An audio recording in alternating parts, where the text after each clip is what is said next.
शिशु नाम जन्मोपरांते 5 वर्ष पर्यंतम पालियेत। जी जी। शिशु का जन्म से लेकर 5 वर्ष तक खूब बढ़िया तरीके से पालन पोषण करना चाहिए, संस्कार देने चाहिए। 5 वर्षोपरांत 8 वर्ष पर्यंतम लाडियेत। जी 5 वर्ष से लेकर 8 साल की उम्र तक उसको लाड से मोटिवेट करना चाहिए। बिल्कुल। अष्ट वर्षोपरांत 16 वर्ष पर्यंतम ताड़ियेत। चाहे गुरुजी हो चाहे माता पिता हो, उन 8 साल से 16 साल के बीच में अगर अपने बच्चों में कोई कमी लगती है तो वहां मोह के वशीभूत होकर उनको ऐसा नहीं कि उनको ताड़े नहीं। अगर ताड़ने की जरूरत है ताड़ो, धमकाने की जरूरत है धमकाओ, थप्पड़ की जरूरत है थप्पड़ लगाओ और डंडे की जरूरत है डंडा लगाओ, अगर आप उसको प्रेम से मोटिवेट नहीं कर पाए तो। जी जी। 16 वर्षोपरांत मित्र तुल्यम समाचरेत। आपने 16 साल के भीतर बच्चे की जैसी परवरिश करी है, आगे तो वो पौध उसा ही फल देगी। बिल्कुल बिल्कुल जी। हमारी अगली जो पीढ़ी है और उससे अगली जो पीढ़ी है, उसको जो आधुनिक जो हम खराबा देख रहे हैं, डिजिटल जो युग है इसमें उनको हम खराब होते देख रहे हैं, उनका दिमाग उधर चला गया है, उसके पीछे हम सब जिम्मेवार हैं। बच्चों का उसमें कोई कसूर नहीं। जी नमस्कार साथियों, मैं हूं आपका होस्ट कुलदीप सिंह पुनिया और मैं लेकर चलता हूं आपको धार्मिक दुनिया। धार्मिक दुनिया की बात करें तो साथियों, बरवाला के अंदर गौशाला पड़ती है फाटक पार, और इस गौशाला के अंदर यहाँ पर एक बहुत बड़ा यज्ञ चल रहा है जिसको हम महायज्ञ की संज्ञा दे सकते हैं। यह जो महायज्ञ चल रहा है किस उद्देश्य के लिए चल रहा है, इसके होने से क्या फल की प्राप्ति होगी और क्या पूरे संसार में मैसेज जाएगा, ये सारी बात जानेंगे। हमारे साथ जुड़ गए हैं पंडित त्रिलोक दत्त शर्मा जी। शर्मा जी राम राम। राम जी राम राम। शर्मा जी, जो बहुत बड़ा महायज्ञ चल रहा है जी। तो पहले तो दर्शकों को इसके बारे में बताइए कि ये कौन सा यज्ञ है, इसको कौन सा यज्ञ बोलते हैं, इसमें कितनी वेदियां हैं, तो ये पूरी जो आपकी यहाँ चल रही है प्रक्रिया, इसके बारे में हमारे दर्शकों को सरल भाषा में समझाइए। जी। सबसे पहले तो मैं मेरे पूरे समाज को, विश्व को बता देना चाहता हूँ कि ये यज्ञ है जो ये विश्व कल्याण के लिए है। विश्व कल्याण के लिए। इसमें किसी व्यक्तिगत किसी एक आदमी का स्वार्थ नहीं है और किसी तरह से भी वैश्विक स्वार्थ के अतिरिक्त, मतलब व्यक्तिगत किसी का स्वार्थ नहीं है। ऐसा दे सरे और इस तरह का दृष्टिकोण गौशाला का है कि वह जो जिससे सारे विश्व का कल्याण हो, इस तरह के आयोजन गौशाला करती रही है। और ये आयोजन भी गौशाला का इसी उद्देश्य से है, इसी दृष्टिकोण से है, इसी विचार से है कि सारे विश्व का कल्याण हो। आज आप देख रहे हैं पूरे विश्व में आग लगी हुई है। बिल्कुल लगी हुई जी।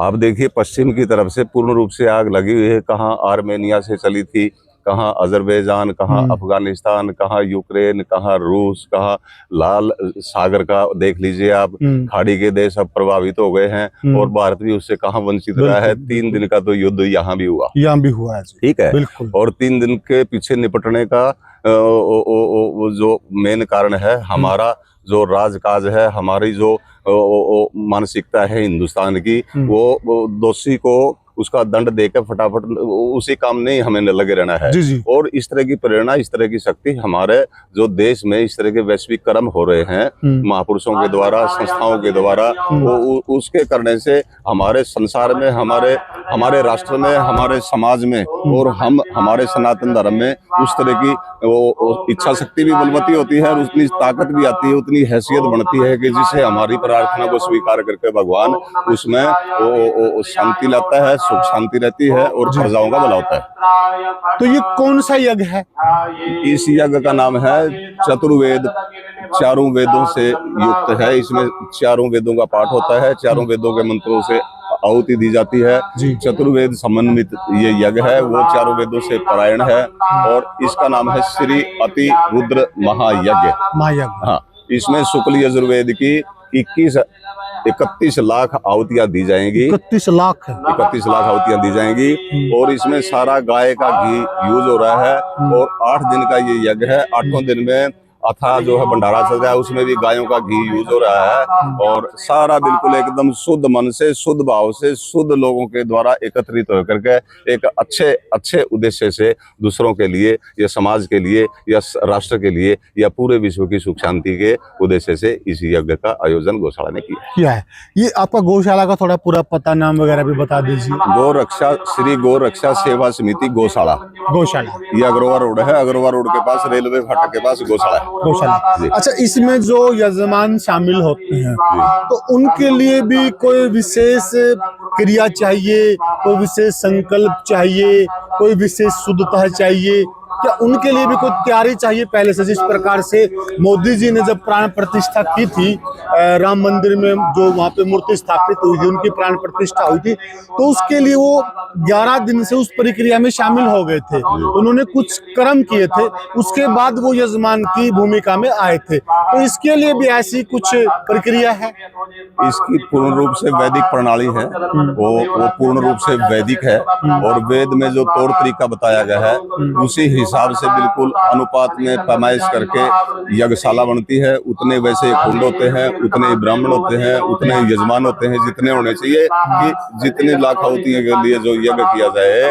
इसमें 116 ब्राह्मण हैं, 25 कुंडीय यज्ञ है, 2 कुंड बार है, जिसमें एक में शंकर जी की स्थापना हुई है, एक कुंड प्रजा के लिए है। कोई भी आके उसमें धोती पहन के आहुति दे, किसी को ये ना लगे कि मैं आहुति नहीं दे पाया। अच्छा। और उसमें ये विधि है, जो यज्ञशाला है उसमें ब्राह्मण ही आचार्य है और ब्राह्मण ही यजमान है। और मतलब उस यज्ञ को पूर्ण रूप से सफल हो, पूर्ण रूप से फलित हो, हमारा पूरा विश्व, हमारा राष्ट्र सुख से समृद्धि से भरा रहे, इसलिए विधि को फॉलो करना बहुत जरूरी है। बहुत जरूरी है, ठीक बात है। हाँ। और जो उस कुंड से बाहर है, जो आपका पंडाल है जिसमें ये सारी वेदियां, उससे बाहर हैं, वहां पर ब्राह्मण के अलावा भी दे सकते हैं? हाँ, कोई भी दे सकता है, ब्राह्मण का कोई मतलब नहीं है। परिक्रमा कोई भी, किसी तरह का कोई जाति धर्म, नहाना धोना, सोच अशौच का यहाँ कोई विधान नहीं है।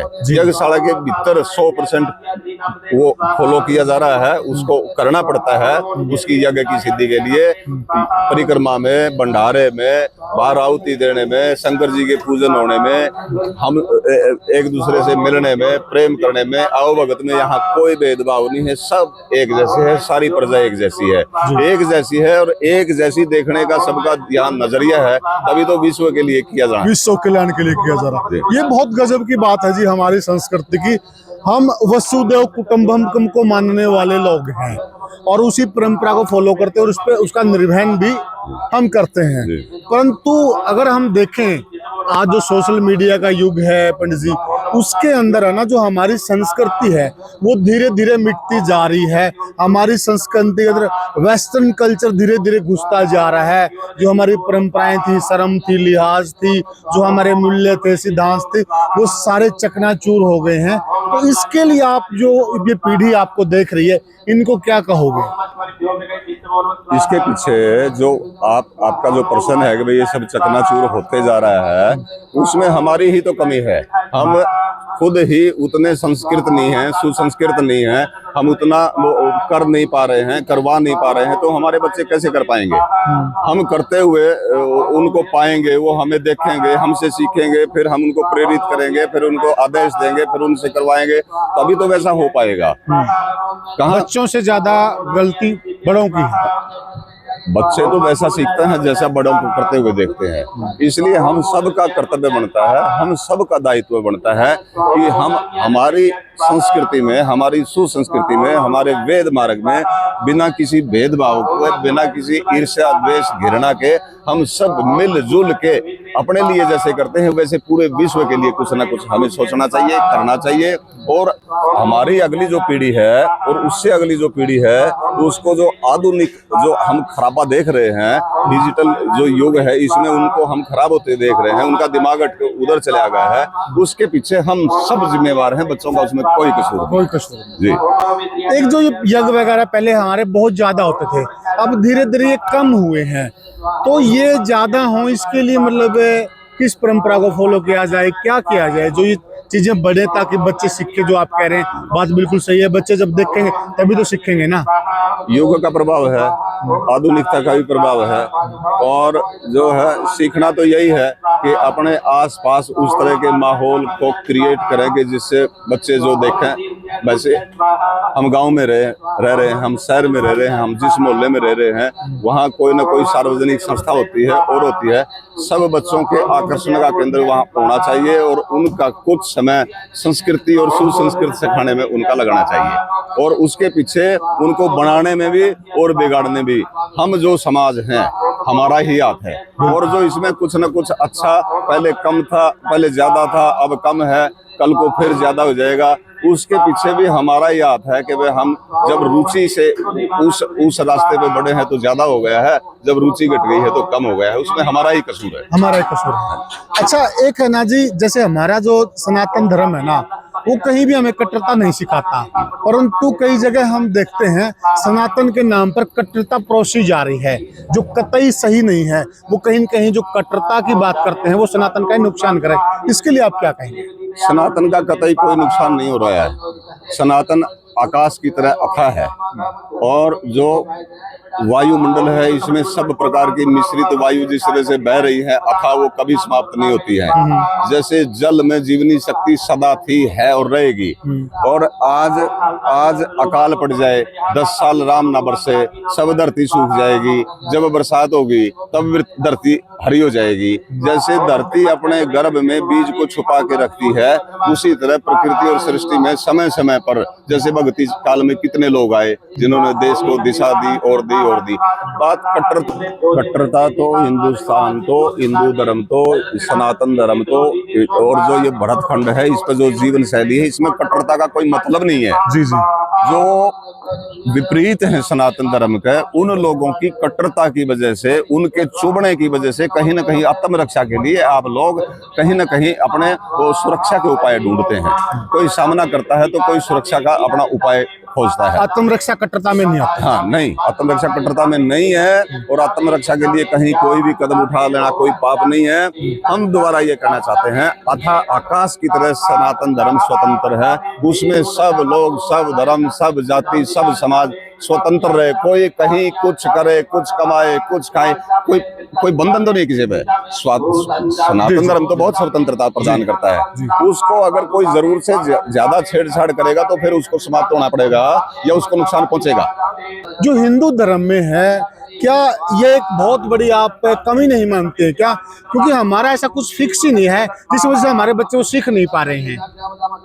सनातन धर्म की जो स्वतंत्रता है वो कुछ भी करने का, किसी भी तरह से जीवन जीने का बाध्य नहीं करता। किसी भी तरह से जीवन जीने की कोई शैली को कोई किसी तरह से अपनाए, कोई कैसे जीवे, कोई किसी तरह से अपना जीवन जीवे, कहीं भी प्रतिबंधित सनातन धर्म नहीं करता है। सिर्फ वो विधि बताता है कि किसी को जीवन सुखी जीवन जीना हो, समाज को सुखी रहना हो, राष्ट्र को सुखी रखना हो, विश्व को सुखी रहना हो तो वेद का आचरण करे।